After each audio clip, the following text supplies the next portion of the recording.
સકલ લોક હિતકાર. પછી કોઈ પૂર્વગ્રહથી કહે કે ભાઈ આમ થયું તો એક વાત જુદી છે.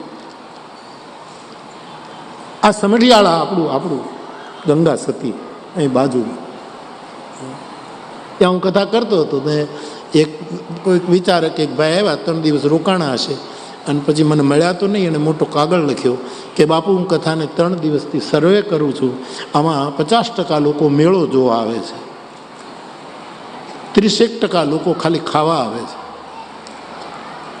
પછીના 50 ને 30 કેટલા 80 થયા ને, પછી કે 20% ના 10% એ કે ખાલી આમ આમ આમ શું તમાશો ચાલે છે, આ બનેલી ઘટના. હા, અને પછી ખાલી 10% જ કથા સાંભળવા આવે છે. એને મારે વિનયપૂર્વક નિમંત્રણ આપવું છે કે આ જો 10%,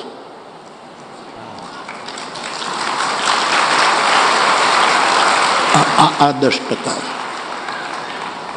આ છે ને એ 10% છે. 10% એ આ છે, સમજ્યા? એ જે 10% તમે કહો છો ને એ આ છે, આ છે એ જ 10% છે.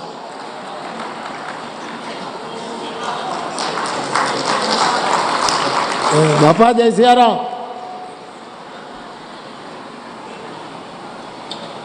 એનો આક્ષેપ એ તો બધાને ખવડાવે છે, બધા ખાવા, એવું કોઈ નથી સાહેબ. અમારો પ્રાંત, મારું કાઠિયાવાડ, મારું ગુજરાત બીજાના પેટ ભરનારું છે સાહેબ. એ કાંઈ ભૂખે ભીખ માંગે એવું નથી. આ તો આપણા આ દાદાઓનો ભંડારો છે ને, એનો પ્રસાદ લેવા માટે આવે. આ ઘરે ઘરે જે ટીવી ઉપર જોતા હશે અને કથા પૂરી થાય ત્યારે ટીવીમાંથી થાળીઓ નીકળતી હશે કે લ્યો ખાઈ લ્યો,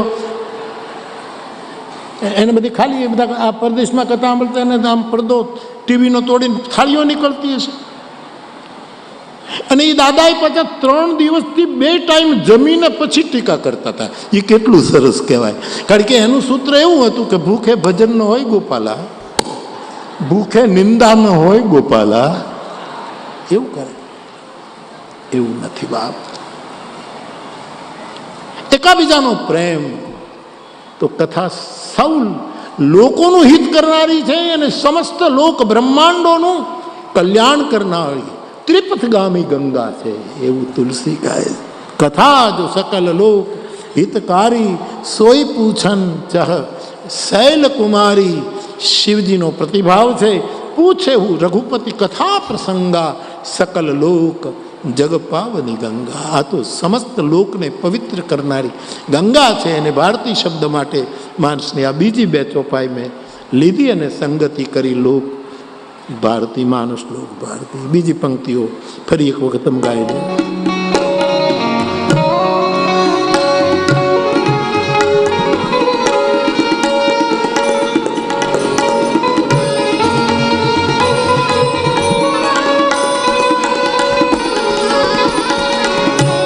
सकल सुमंगल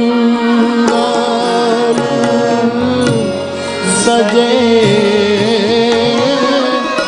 आरती सकल सुमंगल सजे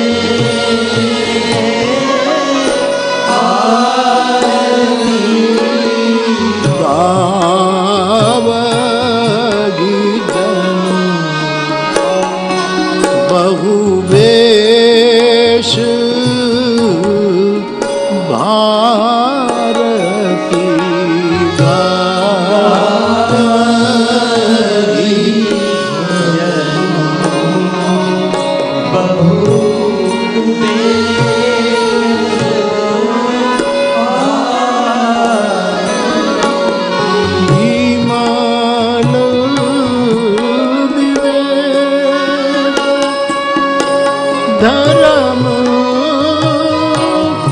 नय साली विमल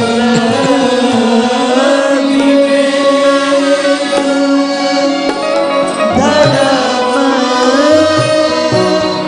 नय साली भरत भारत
ઉપર જવું બહુ અઘરું છે હો યાર, હા બહુ અઘરું છે. અને એ તો કરવું તો મજે तुमने उड़ाए है तो मुसीबत कौन भोगेगा यार. कथा कथा जो साकले लोक हितकारी सोई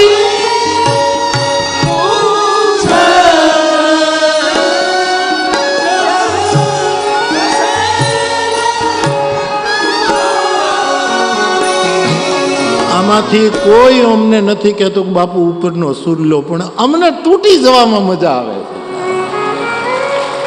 રત આવે ને ન બોલીએ તો અમારા હૈયા ફાટ મરા, કારણ કે અમારા શંકરે ગાયું છે, એ તો શિવ છે, અમે તો એક સામાન્ય સંસારી જીવ છીએ સાહેબ.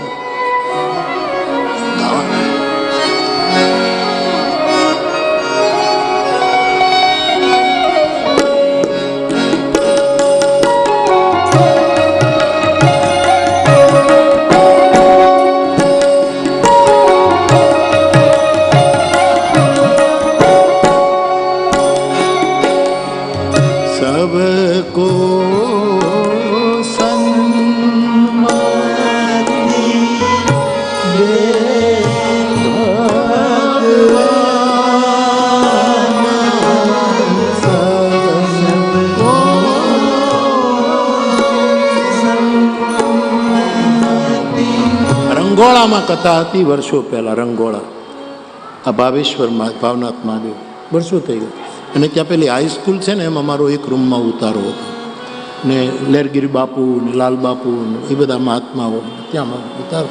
અને પહેલી વાર પોથીયાત્રા, હું તો જતો નથી પણ પોથીયાત્રા નીકળી, મને કીધું, બહુ આગ્રહ કર્યો બાપુ થોડેક સુધી, ગામ લોકોનો ભાવ હતો, હું ગયો ત્યારે નાઝીર દેખાઈ આવે ક્લેરોનેટ વગાડતા, ભાવનગરનો આટલા વર્ષો, અને એણે આ ધૂન વગાડેલી, અલ્લાહ તેરો નામ ઈશ્વર તેરો નામ સબકો સન્મતિ દે.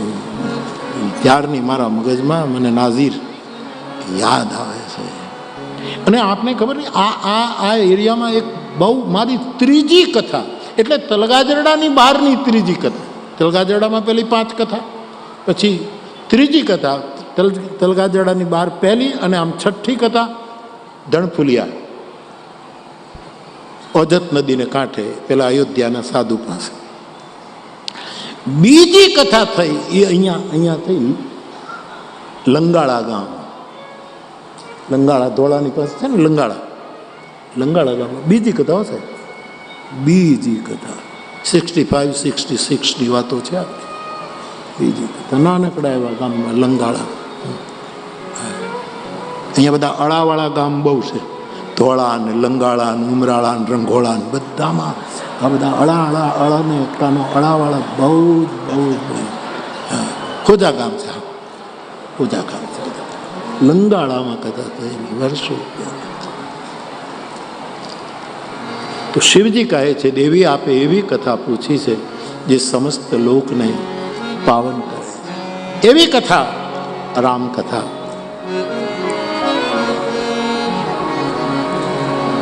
એમાં આપણે વંદના પ્રકરણ ગાતા હતા, હનુમાનજીની વંદના કરી. હનુમાનજી પ્રાણ તત્વ છે. આપણા